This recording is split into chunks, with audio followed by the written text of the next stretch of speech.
The last time my daughter called me without wanting something, my husband Walter was still breathing. That thought arrived uninvited at 6:47 on a Tuesday morning, while I stood barefoot in my kitchen, holding a coffee mug that had gone cold in my hands. I set the mug down and stared out the window at the garden. Walter Kensington had planted the spring before his heart gave out. The roses were overgrown, the fence needed painting. Everything outside looked exactly the way I felt inside. Neglected, aging, quietly falling apart while nobody paid attention. My name is Ruth. I am 66 years old. And 3 weeks ago, my daughter Pamela tried to have me declared incompetent so she could sell my house. Before I tell you how that happened, I want to ask you something. Have you ever loved someone so completely that you didn't notice when they stopped loving you back? If this story touches your heart, please like and subscribe, and tell me in the comments where you're watching from and what time it is right now. I read as many of your messages as I can, and they mean more than you know. Walter died 4 years ago, pancreatic cancer, the kind that doesn't negotiate. One November he was raking leaves in the backyard, laughing about something the neighbor's dog had done. By March, he was gone. 41 years of marriage reduced to a hospital room, a stack of paperwork, and a silence so heavy I thought it might crush me. After the funeral, people kept saying the same thing. You'll get through this. You're strong. Time heals. None of them mentioned how loud an empty house becomes at 2 a.m. None of them warned me that grief doesn't follow a schedule. Some mornings I woke up fine. Other mornings I couldn't remember why getting out of bed mattered. Pamela came around a lot those first few months. She brought groceries. She called every other day.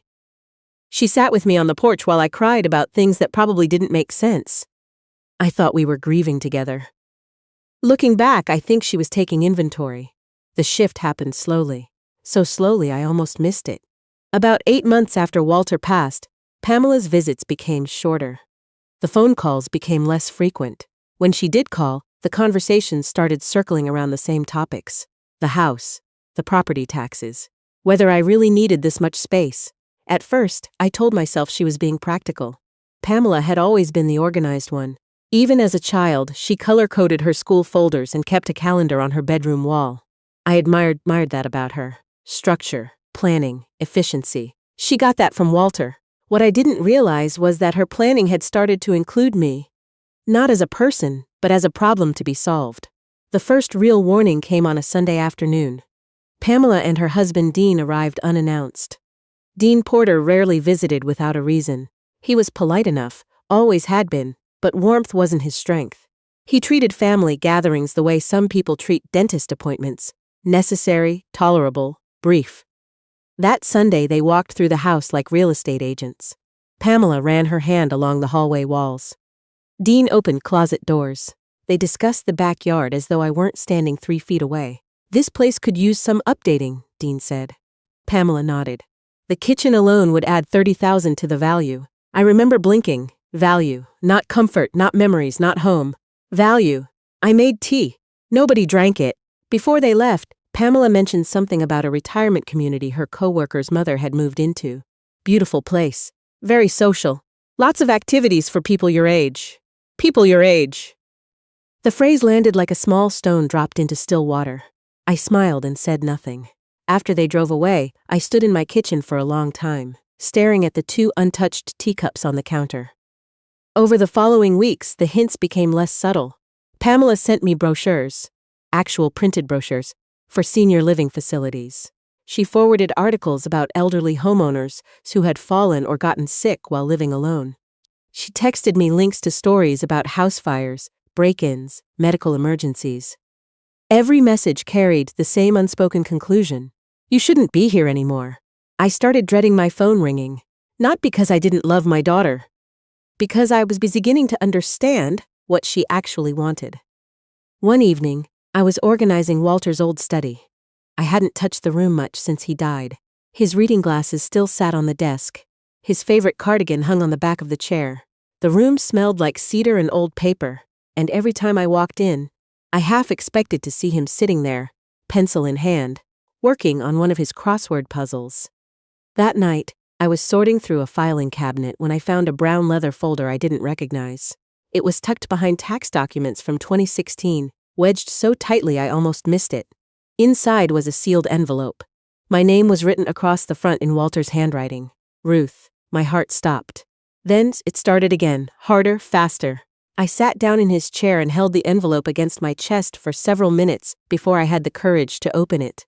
The letter was 3 pages long, written in the careful, slightly slanted script I had loved for 4 decades. My dear Ruth, it began. If you're reading this, I owe you an apology for leaving before we finished our list. You know the one. Italy, Alaska, that little bookshop in Vermont you always talked about. I'm sorry we ran out of time. But I need you to hear something important, and I need you to hear it from me, even if my voice is only ink on paper now. I was crying before the end of the first paragraph. The letter continued. You have spent your entire life making sure everyone around you was taken care of. Me, Pamela, the house, the family, everyone. You do it so naturally that people have started to believe it costs you nothing. It does. I watched it cost you. I watched you cancel trips, skip doctor's appointments, give up your painting because someone always needed something. I should have said something sooner. I'm saying it now. I wiped my eyes and kept reading. There is an account you don't know about. I set it up 11 years ago through a financial advisor named Martin Schaefer in Cleveland. The details are in the brown envelope behind this letter. The money is yours, not the family's, not Pamela's, yours. I put it aside because I knew a day might come when you would need to choose yourself, and I wanted to make sure you had the means to do it. My hands were shaking. I reached into the folder and found a second envelope, thinner, containing account numbers, contact information, and a printed investment summary dated 6 years earlier. The final paragraph of Walter's letter read, Don't let anyone convince you that your best years are behind you. Don't let anyone rush you toward the exit. You are not a house to be sold or an estate to be divided. You are my wife. You are alive, and you deserve to live like it. I sat in that study until midnight. Sometimes I cried. Sometimes I laughed. Sometimes I just stared at the wall and whispered, thank you to a man who had somehow known, years before it happened, exactly what I would need. The next morning, I called Martin Schaefer. The receptionist put me on hold. A minute later, a warm voice came on the line. Mrs. Kensington? Yes, I've been waiting for your call. He paused. Your husband told me you'd reach out when you were ready. We met 2 days later. The account was real, substantial, not extravagant, but enough to change everything. Enough to travel. Enough to be independent. Enough to make decisions without asking anyone's permission. The most important detail, Pamela had no idea it existed. As far as my daughter knew, my assets consisted of the house, Walter's pension, and a modest savings account. That was the money she'd been quietly calculating.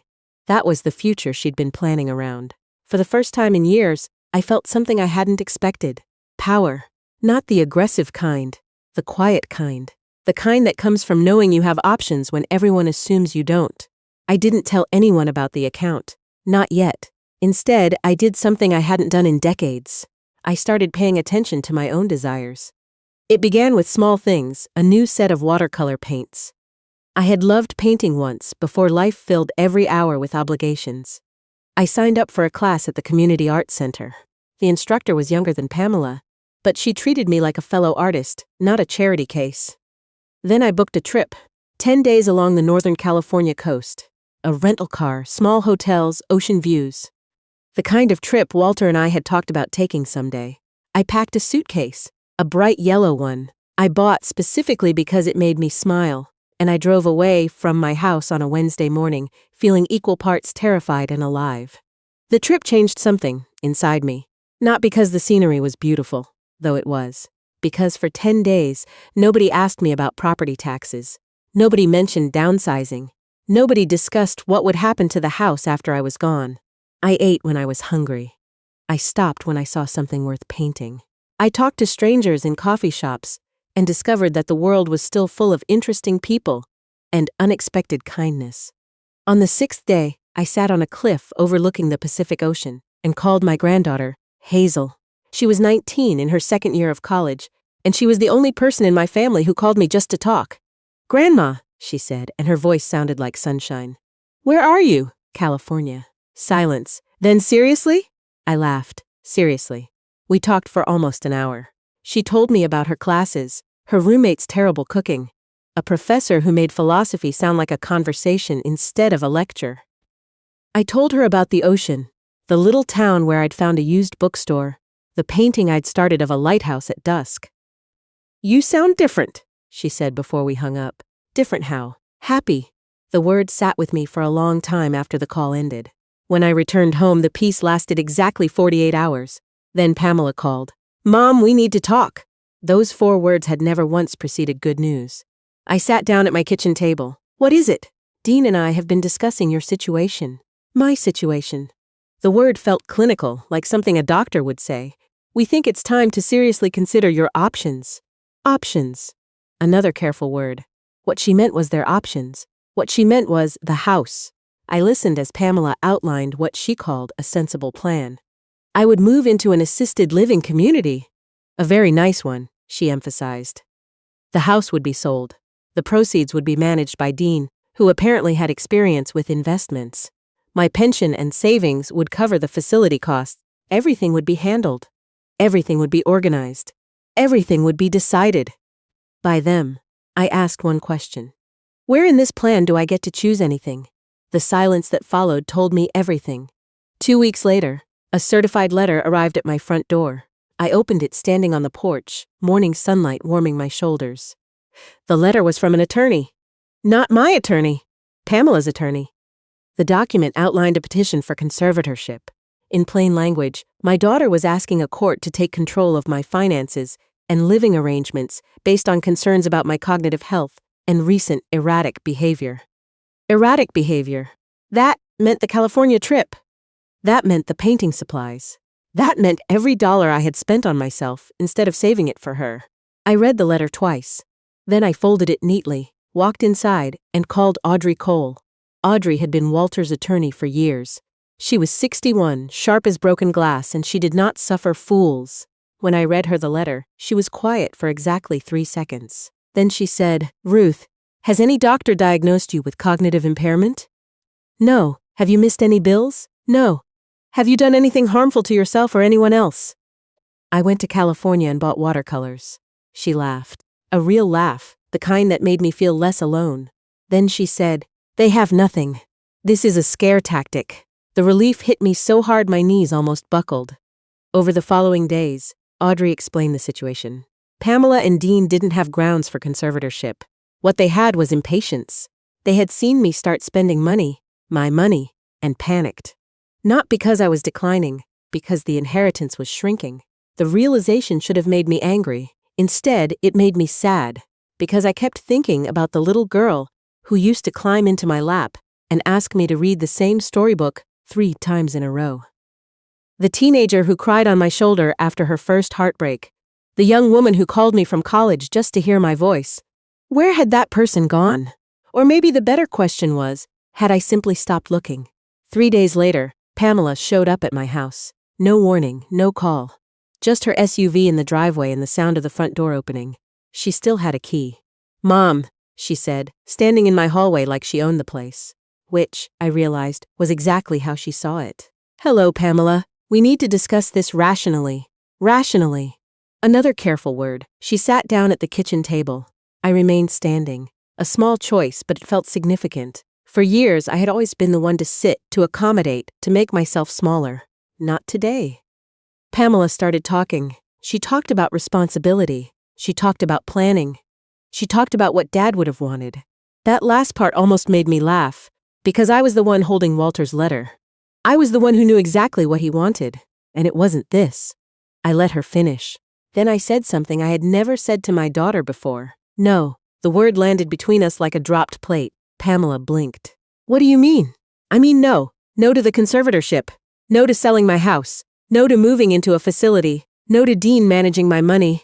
No to all of it." Her face changed. Not anger, not sadness. Something closer to confusion. As though a piece of furniture had suddenly spoken. "You're not thinking clearly," she said. "I'm thinking more clearly than I have in years." "Mom, when was the last time you called me just to ask how I was?" She opened her mouth. Nothing came out. "When was the last time you visited without mentioning the house?" Still nothing. "When was the last time you asked me what I wanted?" The kitchen clock ticked. The refrigerator hummed. Outside, a neighbor's dog barked once, then went quiet. Pamela looked down at her hands. I don't know. 2 words. Honest ones. Maybe the most honest thing she'd said in months. I sat down across from her. I didn't soften my voice, but I didn't raise it either. I just spoke plainly, the way Walter used to when something mattered. I love you, Pamela. I have loved you since before you were born. But I am not going to spend whatever time I have left apologizing for being alive. Her eyes filled with tears. I think mine did too. She left 20 minutes later. No resolution, no grand reconciliation. Just the sound of her car pulling away and the house settling back into silence. That evening, Hazel called. Grandma, are you okay? I smiled. How did you know? She hesitated. Mom told me about the lawyer stuff. My stomach tightened. What did she say? Another pause. That you were being difficult. I almost laughed. Difficult. The word women get called when they stop being convenient. Hazel continued, her voice quieter now. But I saw the papers, Grandma. On Dad's desk. They've been planning this for a while. How long? Since before your birthday. My birthday. The one nobody remembered. The one I spent eating soup alone while watching a movie Walter and I used to love. The one that came and went without a single card, a single call, a single acknowledgement that I existed. They'd been planning the conservatorship since before that, which meant that, while I was sitting alone wondering why my family had forgotten me, they were sitting together deciding how to take control of my life. The information should have devastated me. Instead, it crystallized something. Every excuse I'd made for Pamela, she's busy, she's stressed, she means well, evaporated. Not because she was evil. She wasn't. But she had stopped seeing me as a person and started seeing me as an obstacle between her and a property deed. I thanked Hazel. She made me promise to take care of myself. I promised. That night, I sat on the back porch with a glass of wine and Walter's letter in my lap. The stars were extraordinary. The kind of sky you only notice when you stop looking at your phone and let the world be quiet. I read the last line again. You are alive, and you deserve to live like it. The next morning, I made 3 decisions. First, I called Martin Schaefer and asked him to begin transferring the investment account into a structure that would support a charitable foundation. The Ruth and Walter Kensington Arts Fund. Grants for senior citizens pursuing creative passions, painting, writing, photography, music. People who had been told their best years were behind them. Second, I called Audrey Cole and finalized my will. The house would be donated to a local housing nonprofit after my death. A trust would be established for Hazel, accessible when she turned 25. Pamela would receive 1 item. Walter's vintage wristwatch and a letter he had written to her years ago. A letter I had found in the same wooden box, sealed, addressed to her name, never opened. Third, I enrolled in an art exhibition. A real one. The Community Arts Center was hosting a show for local artists, and my instructor had encouraged me to submit a piece. I chose the lighthouse painting from California. The one I had started on that cliff overlooking the ocean, when I first remembered what it felt like to want something for myself. 2 months later, the exhibition opened on a Saturday evening. The Arts Center was warm and crowded. Paintings covered the walls. Music played softly from somewhere near the entrance. People drifted between displays, holding wine glasses, smiling, talking. I stood beside my painting, feeling ridiculous and proud in equal measure. Audrey came. Martin came. 2 women from my painting class came. Hazel drove 3 hours from campus to be there. She hugged me so tightly I thought my ribs might crack. I'm so proud of you, she whispered. The evening moved quickly. People asked about my work. A retired art teacher told me my use of light was remarkable. A young couple asked if the painting was for sale. I said no. Some things aren't meant to be sold. Some things are meant to prove you were here. Around 8 o'clock, I looked toward the entrance and froze. Pamela was standing in the doorway. She looked uncertain. Smaller than usual, somehow. She held a small bouquet of flowers, grocery store flowers, the kind you grab at the last minute, but flowers nonetheless. Our eyes met across the room. Neither of us moved for a long moment. Then she walked toward me slowly, like someone approaching a conversation they'd been rehearsing for weeks. Mom, hi. She looked at the painting. Then she looked back at me. Then at the painting again. You painted that? Yes. Silence. A long one. It's beautiful. 2 words. Simple. But her voice cracked on the second one. And I saw something I hadn't seen from my daughter in years. Not calculation. Not planning. Something raw and unfinished. something that looked like the beginning of understanding. She handed me the flowers. I took them. "I didn't know you still painted," she said quietly. "There's a lot you don't know." The sentence wasn't cruel, it was honest. And sometimes honesty is the only foundation strong enough to rebuild on. We stood there for a while, not talking, not arguing, just existing in the same space without an agenda.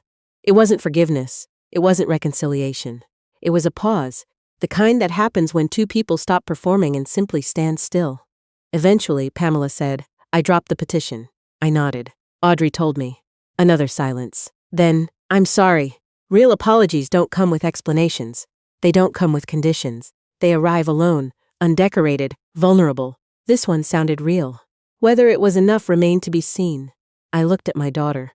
The little girl was still in there somewhere, buried under years of financial anxiety, marital pressure, and the particular kind of entitlement that grows when you start thinking of your parents as a retirement plan. I hoped she'd find her way back. 3 weeks later, on a cold December morning, I received a handwritten note in the mail. No return address. Inside was a photograph. Pamela, at age 7, sitting on Walter's lap at the kitchen table, both of them laughing at something I must have said from behind the camera. On the back, in Pamela's handwriting, "I want to remember who we were." I placed the photo on the refrigerator and stood looking at it for a long time. Healing isn't a single moment, it's a direction. Some days you move forward, some days you stand still. Some days you take a step back, and that's okay too, as long as you don't stop walking entirely. On my 67th birthday, the doorbell rang at 9 in the morning. I wasn't expecting anyone. I had made peace with quiet birthdays. I'd baked myself a small cake, lemon, Walter's favorite, and planned to spend the day painting. I opened the door. Hazel stood on the porch, grinning. Behind her, holding a bakery box and looking like she hadn't slept well, was "Happy birthday, Mom." I stared at the bakery box, then at the flowers in Hazel's other hand, then at my daughter's face, which held an expression I hadn't seen in years. Nervousness, hope, the tentative energy of someone trying to do something right after doing it wrong for a long time. "You remembered," I said. Pamela's eyes went red. I set 4 reminders. I laughed. The sound surprised all 3 of us. We spent the morning at my kitchen table eating cake and talking. Not about property, not about finances, not about my future as though it were a business proposal. We talked about Walter.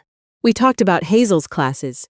Pamela told me about a book she'd been reading about mothers and daughters, and the way she described it told me she wasn't performing. She was trying. It wasn't perfect. Trust doesn't rebuild in a morning, but the table was set for 3, and all 3 chairs were filled, and for the first time in years, nobody was measuring what anything was worth. Before they left, Hazel pulled me aside. "Grandma." "Yes?" "I sent your lighthouse painting to a regional exhibition. Without telling you. Sorry." I blinked. "You did what?" She grinned. "You got accepted." I covered my mouth with both hands.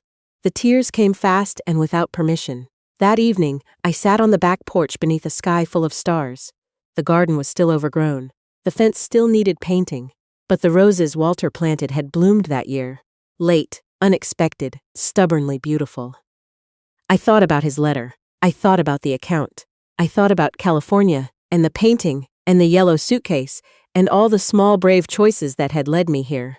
Money can wait in an account for someday, or it can build something that matters today. I chose today. And today chose me back. If you've ever felt invisible, overlooked, reduced to what you own instead of who you are, I want you to know something. Your life is not a waiting room. Your dreams don't expire. And the person most qualified to decide what you deserve is you. Now I'd love to hear from you. Have you ever had to fight to be seen by the people you love most? What would you have done in my place? Leave a comment below. Tell me where you're watching from and what time it is there. I read every story I can, and yours might be the one someone else needs to hear tonight. If this story moved you, please like this video and subscribe to Quiet Tears Stories for more. And before you go, I'll leave you with the last thing Walter ever wrote to me. Don't let anyone inherit your joy. Spend it while it's yours.